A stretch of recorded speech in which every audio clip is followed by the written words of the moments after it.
بسم اللہ الرحمن الرحیم۔ السلام علیکم ورحمۃ اللہ وبرکاتہ۔ حاضرین و سامعین، علوم الحدیث کے حوالے سے حدیث کی مختلف اقسام کے حوالے سے گفتگو کا سلسلہ جاری و ساری تھا۔ آج کی اس ویڈیو کے اندر بھی حدیث کی چند اقسام جو ہیں اس حوالے سے گفتگو کریں گے انشاءاللہ۔ تو سب سے پہلے ہم دیکھتے ہیں، بات کرتے ہیں حدیث کی جو ایک قسم ہے موقوف حدیث۔ اب موقوف حدیث کسے کہتے ہیں کہ جو کسی صحابی کا قول، فعل، عمل یا تقریر ہو۔ اب صحابی کا قول، عمل، فعل جو ہے موقوف حدیث، اس کے بارے میں بھی دو اقوال ہیں کہ آیا یہ قابل حجت ہے یا نہیں ہے۔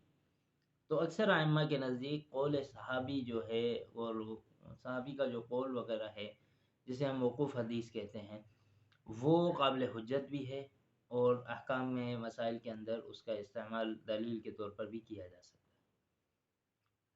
ہے۔ دوسری قسم ہے مقطوع۔ مقطوع کہتے ہیں تابعی کا قول، فعل اور تقریر۔ اب آیا تابعی کا قول، فعل، تقریر جو ہے وہ قابل حجت ہے یا نہیں ہے؟ تو احناف کے ہاں تو اس بارے میں امام ابو حنیفہ کا قول ہے اور بڑی سختی ہے کہ تابعی کا قول جو ہے، اور امام ابو حنیفہ کا قول ہے جس کا مفہوم یہ ہے کہ وہ بھی مرد ہیں، ہم بھی مرد ہیں، تو جیسے وہ ہیں ویسے ہم ہیں، لہذا ان کے قول کو امام ابو حنیفہ کے نزدیک جو ہے وہ ضعیف قرار دیا جاتا ہے اور وہ قابل حجت نہیں ہے۔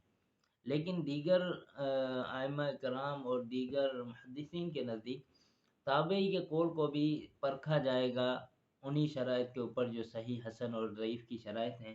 اگر ان کے سند اور متون کی کیفیت صحیح والی ہوگی تو وہ صحیح ہے، اگر حسن والی ہوگی تو وہ حسن ہے، اور اگر ضعیف والی ہوگی تو وہ ضعیف ہوں گے۔ اب حدیث کی جتنی بھی اقسام تھی، ضعیف کی اور اس سے پہلے صحیح، حسن وغیرہ، پھر متصل ہے، مرفوع ہے، موقوف ہے، یہ حدیث کی ہی تمام اقسام ہیں جس حوالے سے ہم نے مختصراً اپنی ویڈیوز کے اندر گفتگو کی ہے۔ اب جو ہے آپ کے علم میں ایک بات لانا بہت ضروری سمجھتا ہوں کہ آج کل بھی اور کافی وقت سے یہ بات زبان زد عام ہے کہ ضعیف حدیث جو ہے، میں نے بھی اپنی ایک ویڈیو کے اندر، پچھلی ویڈیو کے اندر یہ بات کہی تھی کہ ضعیف حدیث جو ہے وہ فضائل اعمال میں استعمال کی جا سکتی ہے۔ اب اس کا ہرگز مطلب یہ نہیں ہے کہ فضائل اعمال میں ضعیف حدیثوں کا انبار لگا دیا جائے، اتنی سہل پسندی کی جائے کہ پھر ضعیف احادیث پر ہی صرف فضائل کا دار و مدار ہو، جیسا کہ آج کل ہمارے معاشرے کے اندر چل رہا ہے۔ فضائل، پھر وہ فضائل اعمال ہوں، فضائل قرآن ہوں، فضائل صلاۃ ہوں، جو بھی ہوں، ان سب کے اندر تقریباً ضعیف احادیث کا استعمال کیا جاتا ہے۔ یہ جو قول تھا کہ بھئی فضائل کے اندر ضعیف احادیث کو استعمال کیا جا سکتا ہے، یہ امام احمد بن حنبل، امام ابو حنیفہ وغیرہ کا یہ قول تھا کہ جب ہم حلال و حرام کے حوالے سے احادیث کو دیکھتے ہیں تو پھر صحیح ترین احادیث پر توقف کرتے ہیں، اختیار کرتے ہیں، حجت لیتے ہیں، صحیح ترین حدیث کو پیش کرتے ہیں، لیکن فضائل کے اندر ہم ضعیف احادیث کا استعمال کرتے ہیں۔ اب اس کا مطلب ہرگز یہ نہیں ہے کہ صحیح کے مقابلے میں ضعیف کھڑی کر دی جائے کہ بھئی اب فضائل کے اندر صحیح حدیث کا استعمال ہی نہیں ہوتا،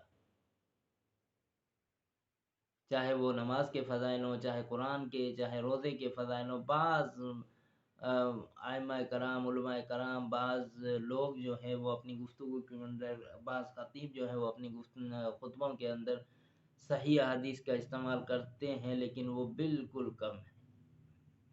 تو لہٰذا ہمیں اس چیز سے بچنا چاہیے، صحیح احادیث کا انتخاب کریں، فضائل کے اندر بھی، احکام کے اندر بھی، ہر چیز کے اندر صحیح احادیث کا۔ اگر کسی فضیلت والے، فضائل والے کام میں صحیح حدیث نہیں ہے تو پھر اس حوالے سے ہم ضعیف حدیث کو استعمال کر سکتے ہیں، لیکن وہ بھی صرف فضیلت کے اعتبار سے۔